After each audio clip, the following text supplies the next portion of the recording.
Sa ika-22 siglo, nasa bingit ng pagkasira ang kapaligiran ng Earth dahil sa sobrang pag-unlad at dami ng populasyon.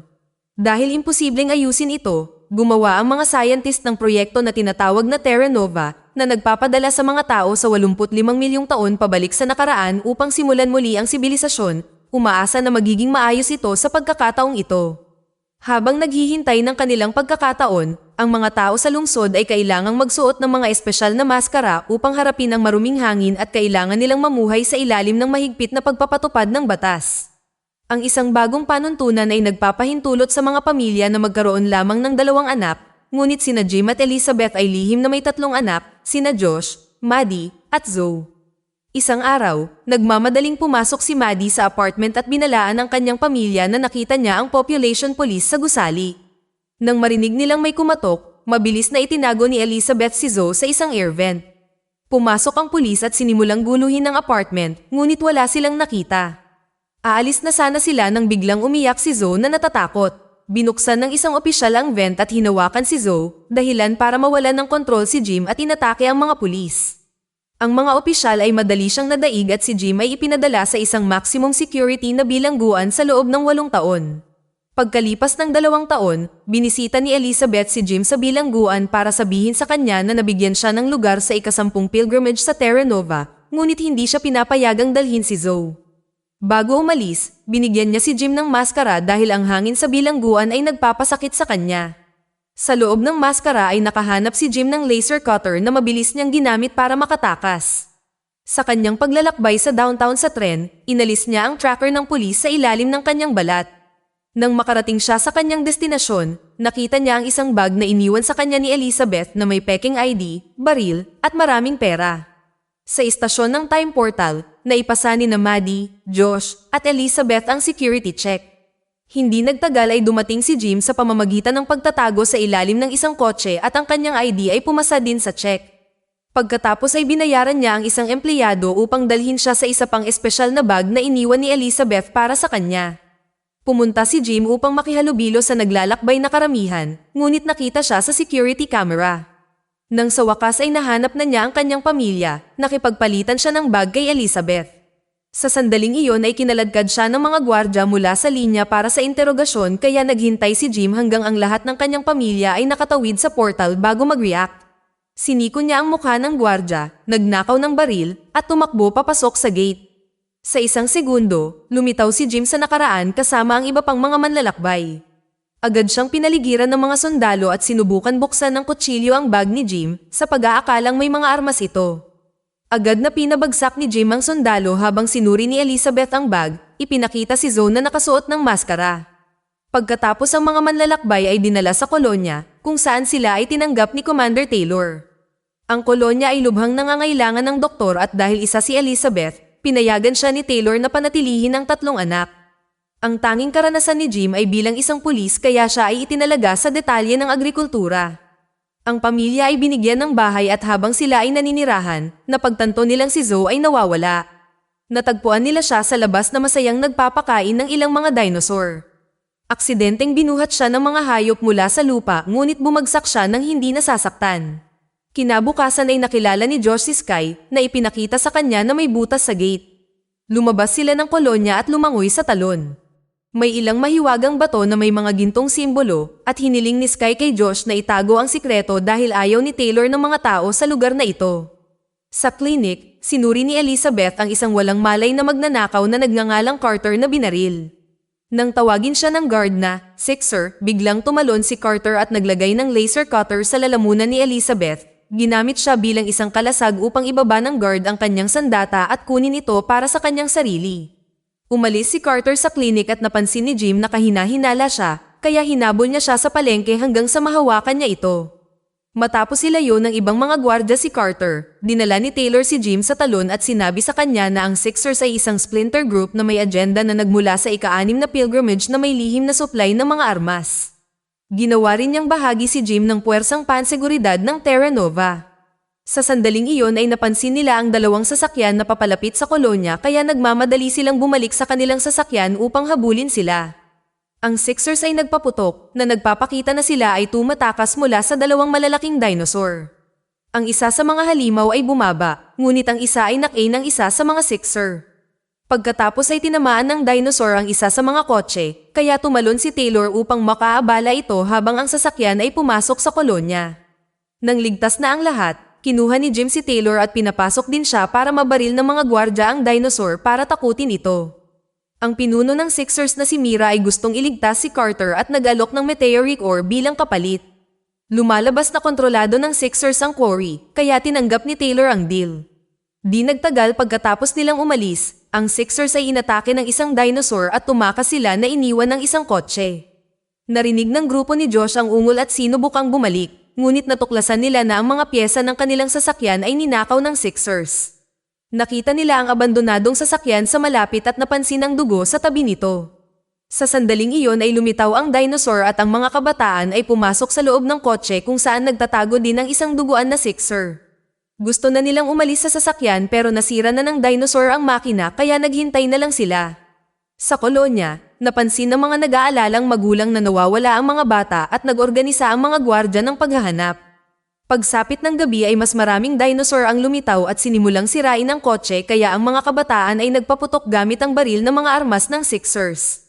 Natakot ang mga dinosaur matapos ang ilang pagbaril at iniisip ng isa sa mga kabataan na ligtas na para tumakbo pabalik sa kolonya, ngunit ilang hakbang pa lang ang nagagawa niya ay inatake siya. Halos wala na siyang buhay nang mahanap siya ng team ni Taylor. Hindi nagtagal, inatake muli ng isang dinosaur ang kotse ng mga kabataan at hinila ang isang batang lalaki sa kanyang paa. Si Josh at Sky ay lumabas at nagpaputok para lamang itumba sila ng pangalawang dinosaur gamit ang buntot nito. Sinubukan ng isa pang teenager na abutin ang dati nilang sasakyan at inatake rin, kaya kinailangang tumakbo ni Josh para protektahan siya. Marami pang mga dinosaur ang lumitaw at pinalibutan siya, ngunit sa kabutihang palad ay dumating ang koponan ni Taylor at tinakot ang mga hayop gamit ang mga laser. Iniligtas din ni Josh ang kanyang anak mula sa isang pag-atake sa tamang oras at lahat ay nakabalik ng ligtas. Makalipas ang ilang gabi, 3 sundalo ang lumabas sa mga tarangkahan upang kumuha ng mga supply. Gayunpaman kailangan nilang ihinto ang sasakyan ng maflat ang gulong, ngunit bigla silang inatake. Kinabukasan, hinanap ng pangkat ni Taylor ang mga nawawalang sundalo at nakita silang lahat na patay, na ang mga mukha ay puno ng dugo. Dinala ang mga bangkay sa klinik at napagpasyahan ni Elizabeth na ang mga lalaki ay inatake mula sa itaas. Nakahanap si Jim ng kuko sa bota ng isang sundalo at ibinigay ito kay Dr. Malcolm na magpapatakbo ng ilang pagsusuri. Pag-uwi ni Elizabeth sa gabi, ipinaalam niya kay Jim na nakahanap sila ng bagong species ng mandaragit. Inamin din niya na nakipag-date siya kay Malcolm bago nakilala si Jim. Nang maglaon, nang ang mag-asawa ay sinusubukang maging intimate, nakarinig sila ng kakaibang hiyawan sa labas. Lumabas sina Jim at Josh upang mag-imbestiga at nahanap ang ilang lumilipad na reptilya. Binato sila ni Josh ng bato ngunit nagalit ito sa kanila at umatake sila. Ang mga lalaki ay nagtamo ng ilang mga sugat bago sila nakabalik sa bahay at ang mga hayop ay lumipad palayo. Kinaumagahan, kinumpirma ni Malcolm na tumutugma ang mga gasgas sa mga peklat sa mga patay na sundalo. Hindi nagtagal, lumipad ang mga nilalang sa kolonya at nagsimulang umatake sa mga residente. Nagtakbuhan ang lahat para magtago at buti na lang walang namatay pero maraming sugatan. Sabay-sabay na lumipad ang mga hayop at hindi maintindihan ng mga lokal kung ano ang ikinatakot nila. Nagawa ng mga sundalo na mabaril ang isa at kinuha ni Malcolm ang katawan upang pag-aralan ito. Naniniwala siya na ang mga nilalang ay lumilipat mula sa ibang rehiyon na nakumpirma nang ang kanilang scanner ay nakahanap ng libu-libong katulad ng mga hayop sa kagubatan. Naalala ni Taylor na noong itinayo nila ang kolonya ay nakakita sila ng mga kabibi sa lupa na nagpataba sa lupa, ibig sabihin, umaatake ang mga nilalang dahil ito ang kanilang breeding ground. Para makahanap ng solusyon, kakailanganin nila ng 2 buhay na specimen para pag-aralan ang mga ito. Lumabas si Jim kasama ang isang team at dinala nila ang mga kinakailangang specimen. Matapos itong pag-aralan nila Malcolm at Elizabeth, nalaman nila na makakagawa sila ng isang malakas na pheromone na maaaring makaakit sa lahat ng mga nilalang mula sa kolonya patungo sa ibang lokasyon kung saan sila maaaring mag-breed. Sa gabi, libo-libo sa mga lumilipad na hayop na ito ang umatake sa kolonya at dahil ang mga scientist ay nagtatrabaho pa rin sa pheromone, lahat ay kailangang magtago sa kanilang mga tahanan. Hindi nagtagal ay pumasok sila sa bahay ni Jim sa pamamagitan ng mga lagusan at pinatumba ang crush ni Maddie na si Mark. Mabilis na dinala ni na Josh, Maddie, at Sky ang katawan sa isa pang silid para lamang matuklasan na nakalimutan nila si Zoe. Kasalukuyan siyang nagtatago sa ilalim ng furniture at sinubukan siyang iligtas ni Josh, ngunit hinarangan siya ng maliliit na dinosaur. Sa kabutihang palad, nagawa niyang itulak ang mga ito at nailigtas si Zoe nang siya ay sasalakayin. Nang handa na ang pheromone, inilagay ito ni Jim at Taylor sa likod ng isang kotse at inispray ito upang sundan sila ng mga nilalang sa isang bagong lokasyon na matagumpay na naalis ang mga ito. Maya-maya sa Outpost 3, isang scientist ang naglalaro sa paligid ng isang green beetle. Sinundan niya ito palabas ng gusali at nabangga niya ang isang dinosaur na agad na nilamon siya. Hindi nagtagal, dumating sina Elizabeth, Taylor at isang sundalo upang mag-imbestiga dahil nawalan sila ng komunikasyon sa kanyang outpost. Napansin nilang bukas ang gate at ang mga cable ay nagkapira-piraso. Sa loob ay may nakita silang mga tala na nagsasabing, huwag lumabas at hindi ito panaginip. May mga ingay na nanggagaling sa kabilang kwarto at paglingon nila sa loob ay may nakita silang 2 taong nakatali sa mga mesa bago nagpakita ang isang babae sa bintana. Hindi niya maalala kung bakit siya narito. Ang tanging naalala niya ay tumatakbo siya sa snow bago napadpad sa lab. Sa lab, nakita nila ang isang video na iniwan ng namatay na scientist na nag-uusap tungkol sa mga maagang yugto ng pagkawala ng memorya na pinagdadaanan ng lahat sa kanyang koponan, kabilang ang kanyang sarili. Sa pagtingin sa mga tala, naisip ni Elizabeth ang ilang uri ng eksperimento na nagkamali at inihayag ni Taylor na ang outpost ay nasa ilalim ng quarantine hanggang sa malaman nila ito. Si Elizabeth ay nagsimulang magtrabaho sa pagsusuri sa lahat ng mga bagay sa lab at pagkatapos ng isang mabilis na tawag sa telepono kay Jim, hindi niya naaalala kung sino si Zoe. Kinabukasan ay nag-aalala si Jim dahil wala silang narinig mula sa Outpost 3. Ayaw umalis ng mga sundalo nang walang utos ni Taylor, kaya hiniling ni Jim kay Malcolm ang kanyang pribadong sasakyan. Pumayag si Malcolm basta kasama din siya, at bago umalis ay binigyan niya ng ugat si Jim para nguyain dahil patuloy siyang bumabahing dahil sa sipon. Nang makarating sila sa outpost, nakita nila ang mga dinosaur na kinakagat ang mga wire, ngunit ang mga hayop ay tumakbo kaagad nang makita nila ang mga ilaw. Ang dalawa ay pumasok sa lab para lamang barilin ni Elizabeth si Jim gamit ang isang sonic rifle. Hindi niya nakilala ang kanyang asawa, ngunit nakilala niya si Malcolm at niyakap pa niya ito. Lumalabas na nawala ang 20 taon ng kanyang memorya at iniisip na siya ay nasa medikal na paaralan muli. Pinagmasdan ni Malcolm ang mga tala na ginawa ni Elizabeth bago mawala ang kanyang mga alaala at nalaman niyang may ilang uri ng virus sa lab na ito. Ang pagkawala ng memorya ay ang unang sintomas at sa huli ay nagtatapos ito sa kamatayan. Nakakita sila ng video na nai-record ni Elizabeth bago mawala ang kanyang mga alaala at naglarawan siya ng ilan pang sintomas. Sa sandaling iyon nawalan ng kuryente at lumabas si Jim na iniisip na ang mga dinosaur ay kinakagat muli ang mga wire. Gayunpaman, nakarinig siya ng kakaibang ingay at may dumaan na anino. Sinundan ito ni Jim sa loob, kung saan nakita niya ang mga pinutol na wire at isang walang malay na sundalo. Biglang tumalon si Taylor sa ibabaw ni Jim at nagbanta na babarilin siya dahil nawalan na rin siya ng memorya. Sa pag-aakalang nasa digmaan siya, nagtanong si Taylor tungkol sa kanyang pamilya bago hinampas si Jim. Sa lab pinag-aaralan ni Elizabeth at Malcolm ang mga sample ng dugo at natuklasang may nag-eeksperimento sa gene therapy.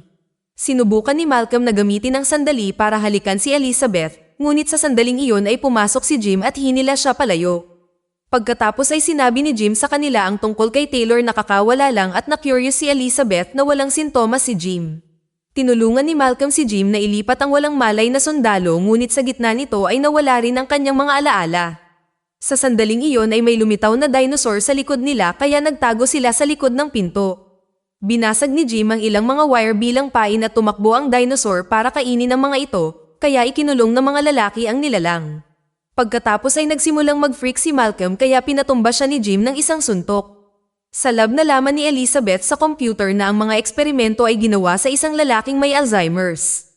Biglang bumahing si Jim at inilabas ang ugat na ibinigay sa kanya ni Malcolm. Sinuri ito ni Elizabeth sa pag-aakalang ito ang lunas, ngunit negatibo ang pagsusuri. Pagkatapos ay bumahing muli si Jim at napagtanto ni Elizabeth na ang sipon nito ay pinipigilan ng mutated virus, kaya hinalikan niya ito para mahawa sa kanyang sipon. Sa kolonya naghalikan sina Josh at Sky, ngunit inamin ni Jim na iniisip niya pa rin ang kasintahan na iniwan niya sa hinaharap. Pagkatapos ay ipinakilala ni Sky si Josh kay Tom na maaaring magdala ng mga item at tao mula sa hinaharap kung magbabayad sila sa kanya ng sapat.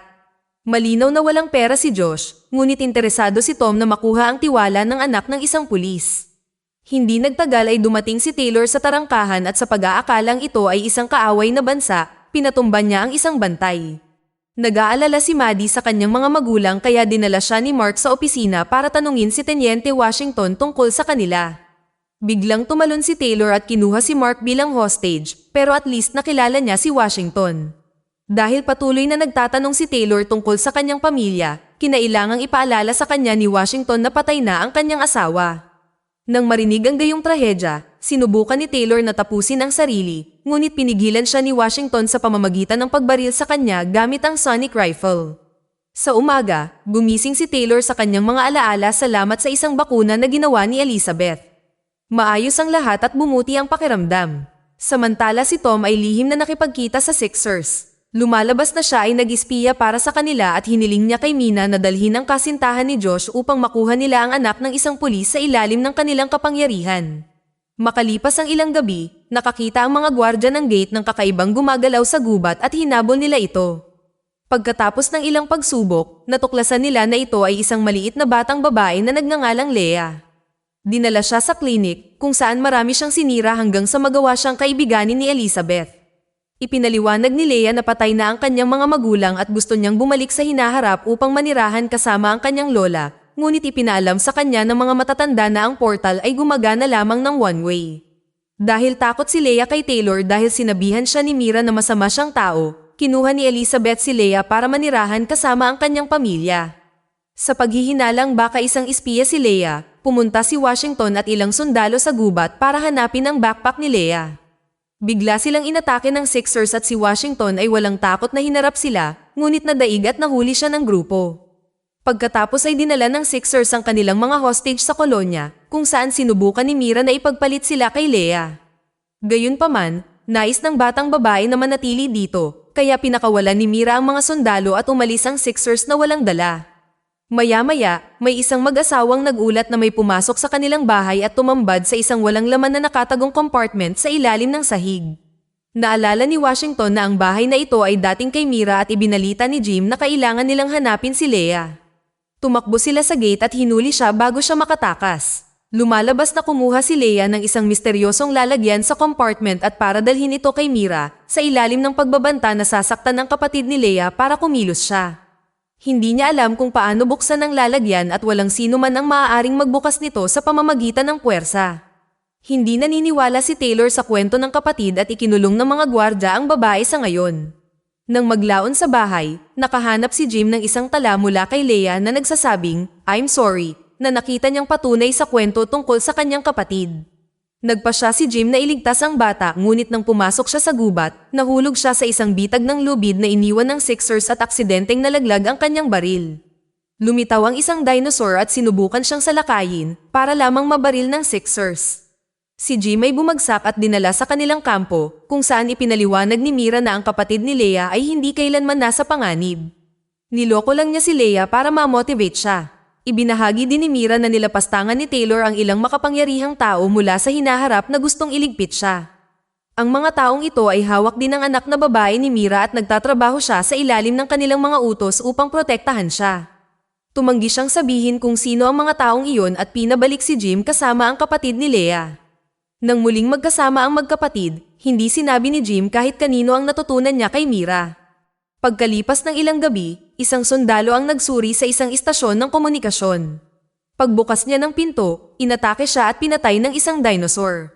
Sa umaga, dumating ang team upang mag-imbestiga at ipinapalagay nila na isa lamang itong random na ligaw na nilalang, ngunit nakahanap si Jim ng mga scratch marks sa loob ng gusali na nagpapahiwatig na maaaring ito ay isang bitag. Ang katawan ay dinala sa klinik at nakita ni Elizabeth ang dugo ng isang herbivore dinosaur na ayon kay Jim ay ginamit bilang pain upang maakit ang mandaragit. Ito ay nagpapatunay na ito ay hindi isang aksidente, ito ay pagpatay. Sina Washington at Jim ay nagtanong sa iba pang mga sundalo at nalaman na ang namatay na lalaki ay may lihim na kasintahan. Pagkatapos ay tiningnan nila ang mga gamit ng biktima at napagtantong nawawala ang kanyang tag. Ang raider ay nagpapahiwatig na ito ay gumagalaw, kaya ang koponan ay pumunta sa gubat upang sundan ang dinosaur na lumunok sa tag. Matapos ang mahabang habulan, nagawang barilin ng grupo ang nilalang at nakuha ang tag sa tiyan nito. Ang tag ay naglalaman ng selfie ng namatay na sundalo na kasama ang isang babaeng may asawa. Ang koponan ay bumalik sa kolonya at tinanong ang babae na tumanggi sa pagkakaroon ng isang relasyon. Sa sandaling iyon ay dumating ang kanyang asawa at inamin na alam niya ang tungkol sa panloloko ng kanyang asawa kaya pinatay niya ang sundalo. Kinabukasan ay inihayag ni Taylor na ang mamamatay tao ay itatapon mula sa kolonya. Ang lalaki ay ipinadala sa gubat na mayroon lamang isang sandata at isang maliit na backpack. Ilang sandali pa ay natagpuan na siya ni Jim na naghinala na nagsinungaling ang lalaki para protektahan ang kanyang asawa. Inamin ng lalaki na totoo ito, kaya't pinapasok siya ni Jim pabalik sa kolonya at pinuntahan nila ang asawa. Gayunpaman, sinabi niyang hindi rin niya pinatay ang sundalo, sa katunayan ay nakipaghiwalay siya sa sundalo ilang linggo na ang nakakaraan dahil mahilig itong magsugal ng labis sa bar ni Tom. Pagkatapos ay tiningnan ni na Washington at Jim ang mga record ng pananalapi ng sundalo at natuklasan ng isang tao na may utang sa kanya ng maraming pera. Sa wakas ay may patunay na may ilegal na sugal sa bar na iyon, agad na inaresto ng mga sundalo si Tom. Habang ginagalugad ng team ang bar para sa mga pahiwatig, sinabi sa kanila ng guard na si Curran na nakatakas si Tom. Sina Jim at Taylor ay sumama sa kanya sa gubat at ipinahayag na si Tom ay bumalik sa kolonya dahil ang pag-aresto sa kanya ay gawa-gawa lamang. Si Curran pala ang may utang sa namatay na sundalo kaya naman pinatay niya ito. Itinanggi ito ni Curran at sinubukan barilin si Taylor, ngunit binigyan pala siya ng walang balang armas. Pagkatapos ay binugbog ni Taylor si Curran at nakita niya ang mga talaan ng pagsusugal na nakatago sa jacket ni Curran mula noong kinuha niya ang mga ito habang ginagalugad nila ang bar. Bilang parusa, ipinatapon si Curran sa gubat ng walang mga supply. Samantala, dinala ni Malcolm sa klinik ang isang rare na itlog ng dinosaur. Hindi pa ito napipisa dahil sa depekto sa katawan, kaya nagsagawa ng operasyon si Elizabeth sa pamamagitan ng shell para ayusin ang binti ng sanggol. Sa wakas ay napisa ang itlog at pinahintulutan si Zoe na panatilihin ang dinosaur bilang isang alagang hayop. Sa gabi, binigyan ni Tom sina Josh at Sky ng mapa upang makipagkita kay Mira. Habang tumatawid ang mga bata sa gubat, pinalibutan sila ng Sixers at tinakpan ng kanilang mga mata para dalhin sila sa kanilang pinuno. Inamin ni Mira na maaari siyang magpadala ng mga mensahe sa hinaharap at pumayag na dalhin ang kasintahan ni Josh, ngunit bilang kapalit ay dapat niyang ipangako na gagawa siya ng malaking pabor para kay Mira pagdating ng panahon. Makalipas ang ilang araw, lumitaw ang isang bulalakaw sa kalangitan at mabilis na bumagsak sa Earth na nagdulot ng pagputok ng electromagnetic pulse na sumira sa kuryente ng kolonya. Ang isang malaking fragment ng meteor ay gumawa din ng isang epekto na ang mga shockwave ay nagdulot ng matinding pinsala sa kolonya. Sa lalong madaling panahon ang balita ng colony blackout ay nakarating kay Mira na nagutos sa kanyang mga tauhan na tulungan siyang i-trap ang isang dinosaur. Ang malaking halimaw ay nagpapakita sa mga pintuan ng kolonya na handang umatake, kaya nagpaputok sina Taylor at Jim ng ilang fire arrow upang lumikha ng wall of fire sa pagitan ng kolonya at ng dinosaur. Sa sandaling iyon ay napansin ni Taylor na may mga arrow sa likod ng dinosaur na nangangahulugang ito ay nakakagambala. Tumakbo ang dalawa sa lab at nahanap si Carter kasama ang dalawang Sixers na nagnanakaw ng misteryosong containment. Isang away ang naganap at habang sina Taylor at Jim ay abala sa pakikipaglaban, ginamit ni Carter ang pagkakataong makatakas kasama ang containment. Hinabol siya ni Jim, ngunit sa kasamaang palad ay nawala siya sa dilim. Nakita ni Tom ang lahat ng ito at pumunta sa lab para pumatay ng isang kaaway para makuha ang tiwala ni Taylor. Sa umaga, inayos din ni Tom ang ilang microchip na nagbalik ng kuryente sa kolonya. Ilang sandali pa ay sinalubong ni Mira at Carter si Lucas sa gubat para ibigay sa kanya ang containment. Binuksan niya ito at nakakita ng ilang larawan na kahawig ng mga malapit sa talon. Sinabi ni Lucas na ngayon ay kailangang gumawa ng pagpipilian si Tatay na inihayag na siya ay anak ni Taylor. Pagkalipas ng ilang araw, ipinaalam ni Tom kay Josh na kailangan niyang magnakaw ng ilang bihirang gamot mula sa lab ng kanyang ina para kay Mira. Pero gusto muna ni Tom ng patunay na talagang kayang dalhin ng Sixers ang kanyang kasintahan. Dinala siya ni Tom sa hideout at gumamit si Mira ng espesyal na makina na nagpapahintulot kay Josh na makausap ang kanyang kasintahan sa hinaharap. Malapit sa dalampasigan, nakahanap sina Jim at Taylor ng isang patay na vampira at hinala ni Taylor na si Curran iyon, kaya nagpasya siyang manatili upang mag-imbestiga. Sinundan niya ang isang bakas ng dugo at natagpuan si Curran na may sugatang binti. Nasaktan pala siya ng isang Komodo dragon na humabol sa kanya sa gubat at naghihintay na mahimatay si Curran para umatake. Nang sa wakas ay lumitaw ang Komodo, madali siyang tinakot ni Taylor gamit ang isang malaking talim at ilang apoy.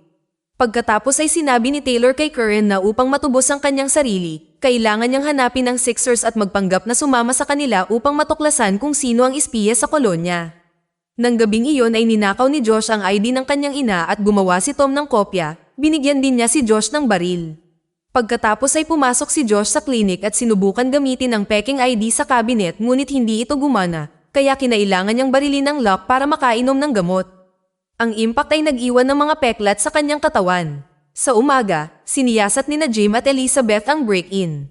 Samantala, nag-aalala si Josh na maaaring mga ilangan ng gamot ang ilang pasyente, kaya pumunta siya sa bar para kumuha ng bote pabalik. Sinabi rin niya kay Tom na masyadong maraming tanong ang tatay niya, kaya binaril ni Tom ang isang lasenggo mula sa kanyang bar para i-frame siya. Pagdating ng lalaki sa klinik, nakita ni Elizabeth ang mga peklat at kinumpirma ng pagsusuri na iniinom niya ang gamot bilang kasiyahan. Sa gabi ay nagpa siya si Josh na sabihin sa kanyang mga magulang ang totoo, na iniharap ang bote ng gamot bilang patunay. Agad na hinarap ni Jim si Tom, na kinumpirma na may paraan si Mira para makipag-usap sa hinaharap. Nang ipaalam ito ni Jim kay Taylor, ipinaliwanag ni Taylor na ang tanging taong may kakayahang lumikha ng naturang teknolohiya ay ang kanyang sariling anak na nawala matagal na panahon na ang nakalipas. Dahil tumangging magsalita pa si Tom, ikinulong siya ni Taylor sa isang silid na may napakalakas na sirena. Lumipas ang mga araw at naglagay na rin si Taylor ng mga bagay sa pagkain, pero hindi pa rin sumusuko si Tom. Pagkaalis ni Taylor, inakala ng isang nahihibang na si Tom na si Jim ay si Taylor at sinabing ilantad niya ito sa pamamagitan ng paglalantad kung ano ang ibinaon niya sa ilalim ng Pilgrim's Tree. Pumunta si Jim sa lab para hanapin ang Pilgrim's Tree sa isang mapa at nakita siya ni Malcolm, kaya ipinaliwanag niya na ang punong ito ay kung saan nanatili si Taylor sa kanyang mga unang araw pagkatapos makarating sa Terra Nova. Nang nakuha na niya ang lokasyon, pumunta si Jim sa puno at nagsimulang maghukay para lamang makahanap ng kalansay ng tao. Dinala ito ni Jim kay Elizabeth, na nagtala na ang katawan ay nawawala ang kanang braso at isang bali sa kanyang tadyang na maaaring nagpapahiwatig na ang tao ay binaril. Naghihinala kay Taylor, hiniling ni Jim sa kanya na panatilihing sikreto ang kalansay. Sa gubat, si Mark at isang security team ay kumuha ng mga supply sa Outpost 9. Bigla silang tinambangan ng Sixers at ninakaw ang lahat ng kanilang mga supply bago ito dinala pabalik. Sa kolonya, napansin ni Maddie ang isang malaking tutubi at binaril ito upang ibagsak ito. Ang isang mas malapit na pagtingin ay nagpapakita ng isang microchip na nakatago sa katawan nito. Sinuri ni Malcolm ang chip at ipinaliwanag na ang tutubi ay ginamit tulad ng isang kalapati sa pagitan ni Mira at ng espiya. Hindi nagtagal ay bumalik ang team ni Mark at ibinahagi ang nangyari.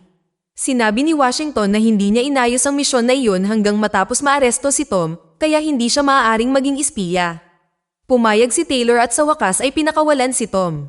Pagkatapos magpatakbo ng ilang pagsubok, natuklasan ni Elizabeth na ang skeleton ay hindi pag-aari ng sinumang manlalakbay sa mga talaan. Dumating sila minsan sa pagitan ng pangalawa at pangatlong pilgrimage na hindi dapat posible. Pumunta si Jim upang harapin si Tom na nagbahagi ng kwento. Si Tom ay dating isa sa mga gwardya at isang gabi habang siya ay nagpapatrolya, nakarinig siya ng putok at nakita niya si Taylor sa tabi ng bangkay. Hindi niya alam kung kaninong kalansay iyon, pero paulit-ulit lang na inuulit ni Taylor ang taong iyon na dumaan sa portal dahil ginawa ito ni Lucas. Sa katunayan iyon ang huling gabing may nakakita kay Lucas. Samantala, natuklasan ni Malcolm ang kalansay at iniulat ito kay Taylor. Nagpanggap si Jim na natagpuan niya ang kalansay salamat sa isang hindi kilalang tip at sinabi ni Taylor na malamang na ito ay isang patay na Sixer. Hindi niya pinagalitan si Elizabeth sa pagtatago nito, nakakaiba sa lahat. Sa kalaunan ay pinagaling ni Malcolm ang tutubi at pinakawalan ito ni Taylor sa panahon ng Harvest Festival kaya walang makakauwi. Sinundan nila ito sa paligid ng bayan at laking gulat nila nang makitang huminto ito sa bahay ni Jim. Sa parehong oras ang mga bata ay gumaganap ng isang dula tungkol sa simula ng Terra Nova at napansin ni Jim na ang isa sa mga founding general ay nawawalan ng braso. Bago siya makapag-imbestiga, hinanap siya ni Taylor upang arestuhin siya.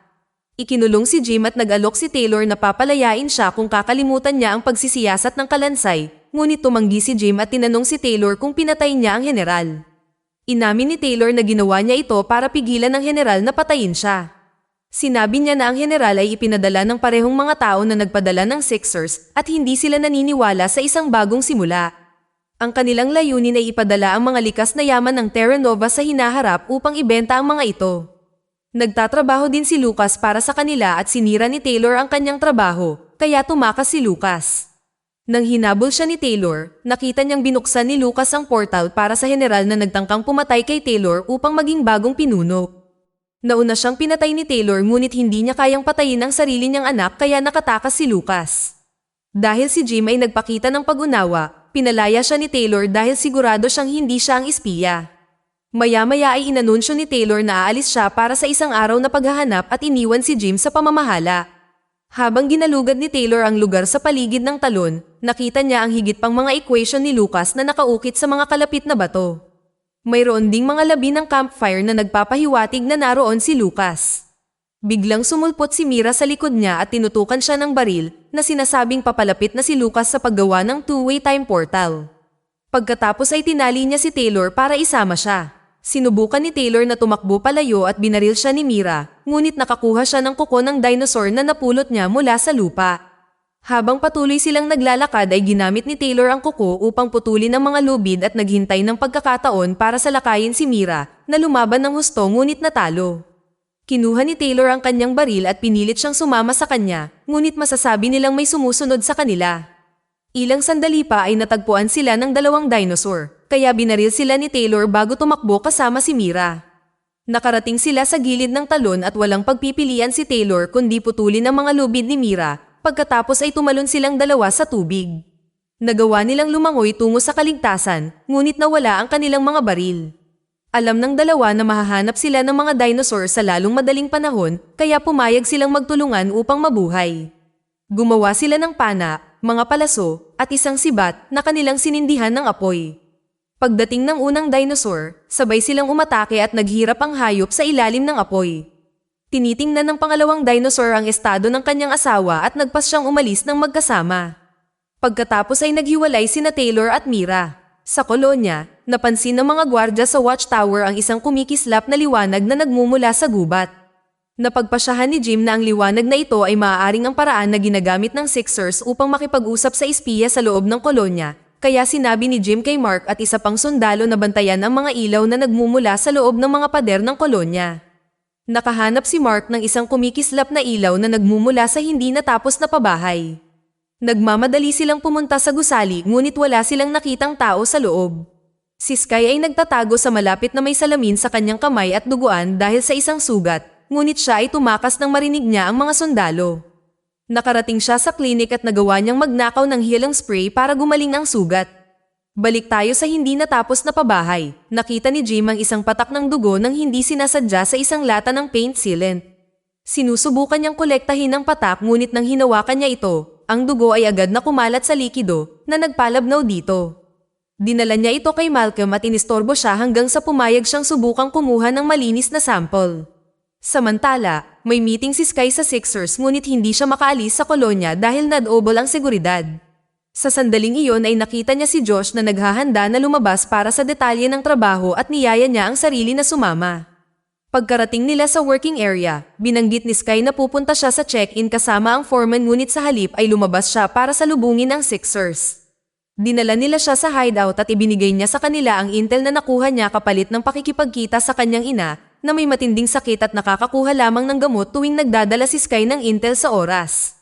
Salamat sa pagsisikap ni Malcolm, nakakuha si Jim ng malinis na sample ng dugo na dinala niya kay Elizabeth. Ang sample ay hindi masyadong malinaw kaya ang mga resulta ng DNA ay magiging handa sa susunod na araw. Sa kalagitnaan ng gabi, pumasok si Sky sa klinik para sirain ang sample ng dugo. Sa umaga, nahanap ni na Elizabeth at Jim ang nawasak na sample at napagtanto na isang tao lang na nagtatrabaho sa klinik ang makaka-access nito dahil walang nasirang lock. Sinuri pa rin ni Elizabeth ang nawasak na sample at may sapat na data upang makumpirma na ang espiya ay isang babae. Nang bumalik si Taylor sa kolonya, napansin niyang kakaiba ang kinikilos ni Sky.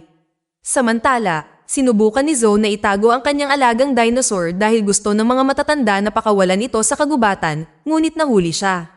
Pagkatapos ay dinala ng kanyang pamilya si Zoe sa labas ng gate at sama-sama nilang pinalaya ang maliit na hayop na mabilis na inampon ng isang may sapat na gulang na dinosaur.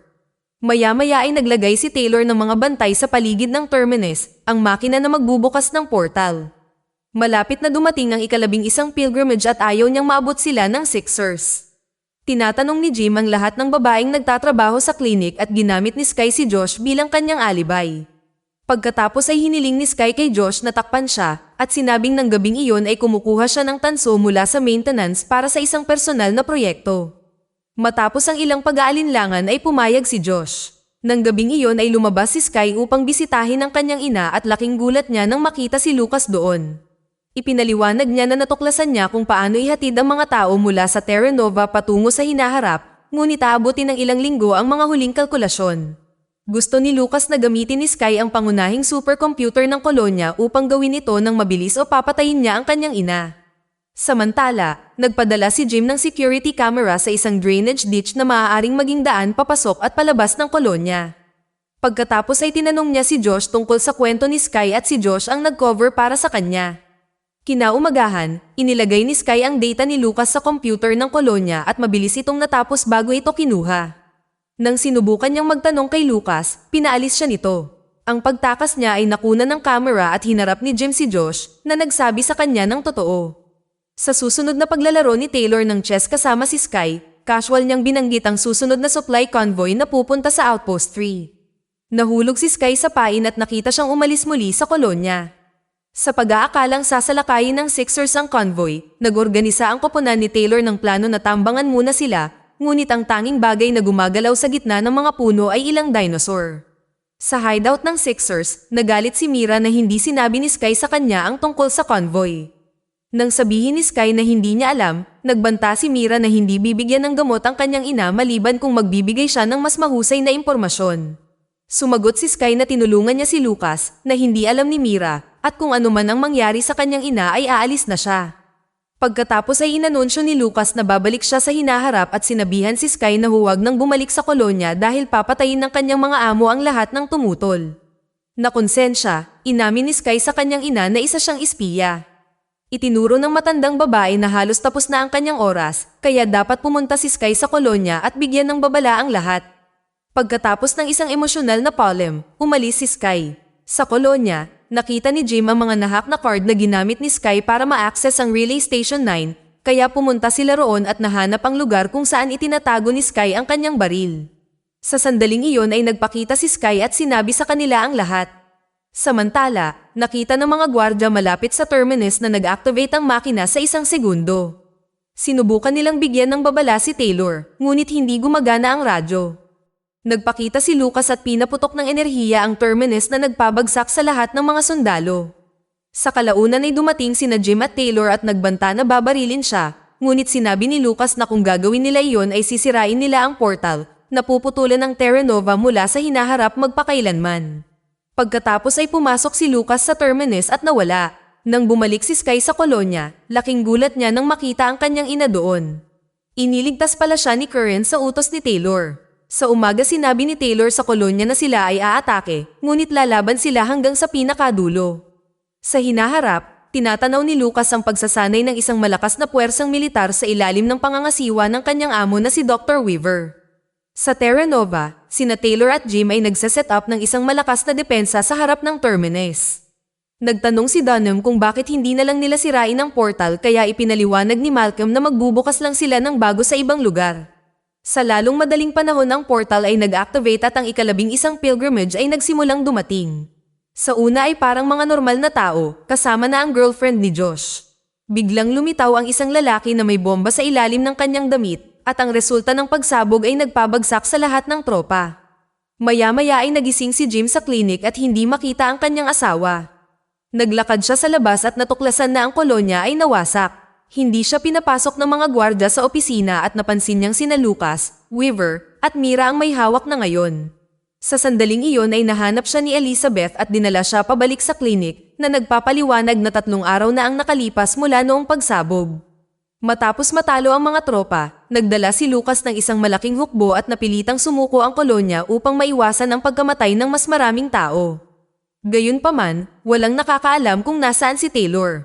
Pagkatapos ay sinuri ni Jim ang kanyang mga anak at nakitang nagdadalamhati si Josh dahil patay na ang kanyang kasintahan. Ang kasunod na nakita niya ay si Washington na nagsabi sa kanya na ang portal ay nawasak ng pagsabog ngunit ang hukbo ni Weaver ay nagdala ng bago na maaaring pumunta sa magkabilang direksyon. Ang portal na iyon ay nasira ng isang dinosaur kaya pinipilit nila si Malcolm na ayusin ito. Pumunta si Jim sa lab at sinabihan si Malcolm na huminto sa pagtatrabaho, ngunit masyadong natakot si Malcolm sa mga kahihinatnan matapos makita ang kanyang lab assistant na pinahirapan at brutal na pinatay. Nang magpakita si Mira upang tanungin si Jim tungkol kay Taylor, nagkunwari si Jim na hindi niya naririnig ang mga ito at sinabi ni Malcolm sa kanila ang pagsabog na naging sanhi ng pagkasira ng utak ni Jim. Sa klinik, inalis ni Elizabeth ang mga bala at shrapnel mula sa mga nasugatang sundalo, nang mapansin niyang lahat ng bala ay may numero sa mga ito. Ipinakita niya kay Jim at napagtanto niya na sila ay mga coordinate ng mapa upang mahanap si Taylor. Naghahanda sina Lucas at Weaver na lumabas upang matukoy ang katayuan ng meteoric ore na lubhang mahalaga sa hinaharap.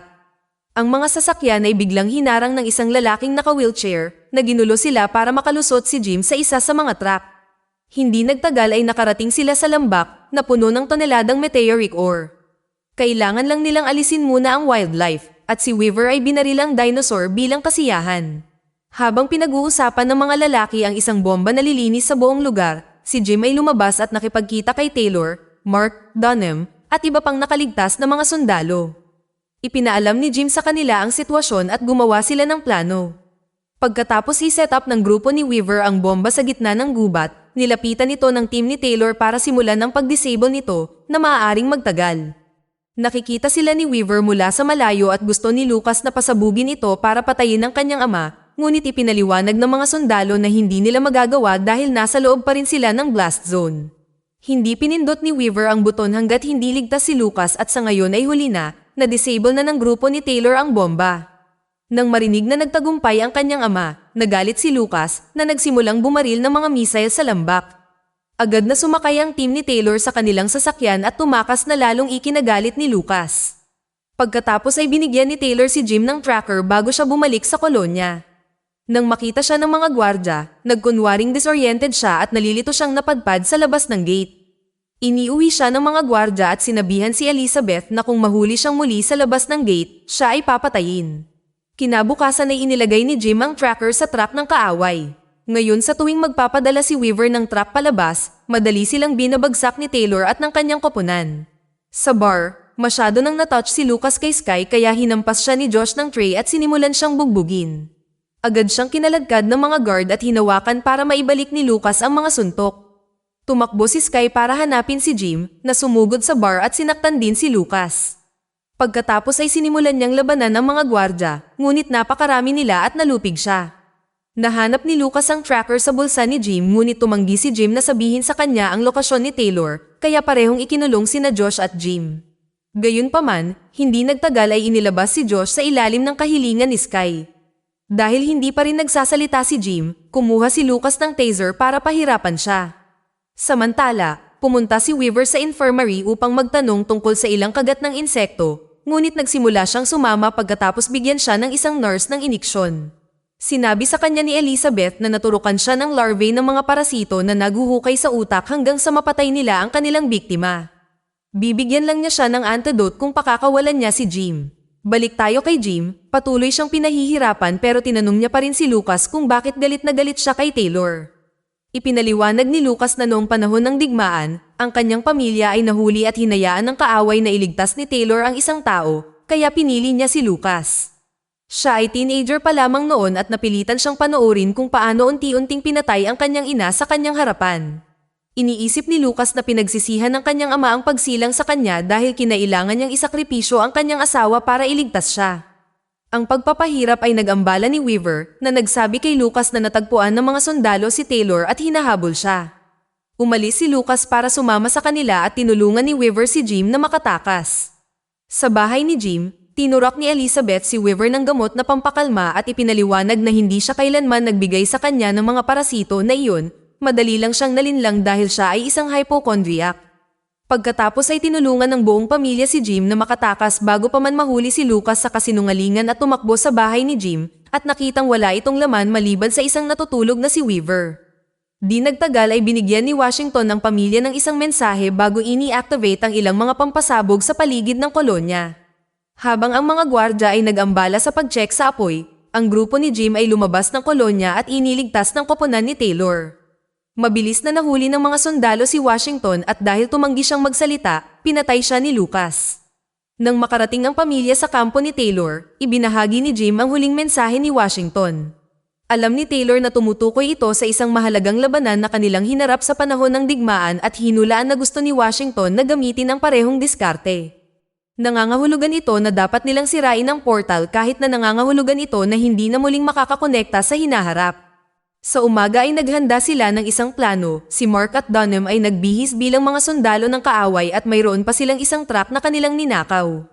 Inayos ng isang sundalo ang bombang na disable nila noong isang araw at binigyan ni Elizabeth ng espesyal na iniksyon si Jim. Nang kumpleto na ang bagong portal, gusto ni Lucas na dalhin ito sa gubat para simulan ang paglipat ng meteoric ore. Si Sky ay nanumpa ng katapatan sa kanya at kinumbinsi siya na isama siya. Habang nasa biyahe ay sinabi ni Sky kay Lucas na alam niya kung paano makikipag-ugnayan kay Taylor at inihinto ni Lucas ang truck habang patuloy na umaandar ang ibang mga sasakyan. Pagkatapos ay lumabas sina Dunham at Mark para kunin si Lucas bilang hostage. Kinuha nila ang ID sa truck ni Lucas at inilagay ito sa kanilang pekeng truck kung saan nagtatago si Jim sa mga kargamento. Ang truck ay matagumpay na pumasa sa inspection at ang kargamento ay ipinadala sa hinaharap. Sa sandaling tumalikod si Sky, nakatakas si Lucas sa mga lubid at pinatumba siya. Kasabay nito ay pinindot ni Malcolm ang pangalawang buton na na-install niya para hindi gumana ang portal. Nagkunwari siyang nasira ito ng mga sundalo nang ilipat nila ito at inanunsyo niyang pupunta siya sa kolonya para kumuha ng mga bagong pyesa, umaasang makakakuha ng sapat na oras. Sa hinaharap, ipinakita ni Weaver ang lahat ng mga lalagyan sa mga potensyal na mamimili. Nang makarating sila kay Jim, ginamit niya ang iniksyon ni Elizabeth para magising ang sedated dinosaur na kasama niyang naglakbay. Tumakas si Weaver habang kinakain ng dinosaur ang mga buyer at si Jim ay palihim na kasama ang bomba. Sa sandaling iyon ay natagpuan siya ng mga gwardya at naganap ang isang labanan, kaya kinailangan niyang magtago. Nang nakahanap siya ng bagong lugar, tumalon siya sa mga gwardya mula sa itaas at niligpit sila. Ngayon ay sa wakas ay may install na niya ang bomba at tumakas habang nagsisimulang tumunog ang mga pagsabog sa likuran niya. Sa kabilang banda, nagising si Sky at nakitang wala na si Lucas, kaya ipinaalam niya ito kay Taylor sa pamamagitan ng radyo. Tumakbo si Taylor sa gubat at mabilis na hinanap ang kanyang anak upang simulan siyang bugbugin. Humanga si Lucas na kayang talunin ni Taylor ang sarili niyang anak, kaya sumagot si Taylor na natutuwa siyang patay na ang kanyang asawa dahil mahihiya ito sa naging kalagayan ni Lucas. Sinabi ng umiiyak na si Lucas na hindi niya kasalanan ang pagkamatay niya at nagulat si Taylor, nalaman niya na sa lahat ng oras na ito ay sinisisi ni Lucas ang kanyang sarili. Pagkatapos ay niyakap ni Lucas si Taylor habang humihingi siya ng tawad, ngunit ito ay isang pagkukunwari upang saksakin siya. Nang tatapusin na ni Lucas ang kanyang ama, nagpakita si Sky at pinagbabaril si Lucas. Tumakbo siya para tulungan si Taylor ngunit nang lumingon siya, wala na si Lucas. Sa hinaharap, ang pagtakas ni Jim ay hinarangan ni Weaver. Gayunpaman, ang dinosaur ay nagpakita rin at pinatay si Weaver sa napakalaking bunganga nito. Pagkatapos ay hinabol ng dinosaur si Jim habang tumatakbo siya patungo sa portal. 12 ng mga pagsabog ang nangyayari sa paligid nila hanggang sa nawasak ang mismong portal. Sa kabutihang palad ay nagawang tumawid ni Jim sa tamang oras at muling nakasama si Elizabeth. Sa gabi habang nagpapahinga ang koponan, si Taylor ay nakatanggap ng tawag mula kay Tom na nagpapaliwanag na ang lahat ng mga sundalo ng kaaway ay umalis sa kolonya. Kinaumagahan ay bumalik ang lahat sa kolonya upang simulan ang muling pagtatayo. Si Mark ay sinusubukang subaybayan ng mga truck ng kalaban at ipinaalam kay Taylor na sila ay pumunta sa Badlands na hindi makatwiran dahil tila wala nang natitira doon. Naalala ni Jim na ipinagpalit nila ang kanyang lalagyan ng isa mula sa Badlands, kaya hinanap nila ang orihinal. Binuksan nila ito at nabigla silang matuklasan ang mga labi ng isang barkong nagmula sa ika-18 siglo. Dito na nagtatapos ang kwento. Sana ay nagustuhan nyo. Mag-subscribe na kung hindi ka pa nakasubscribe. Pindutin na rin ang notification bell at like button upang matulungan ang channel, and leave a comment down below. And as always, thank you for watching.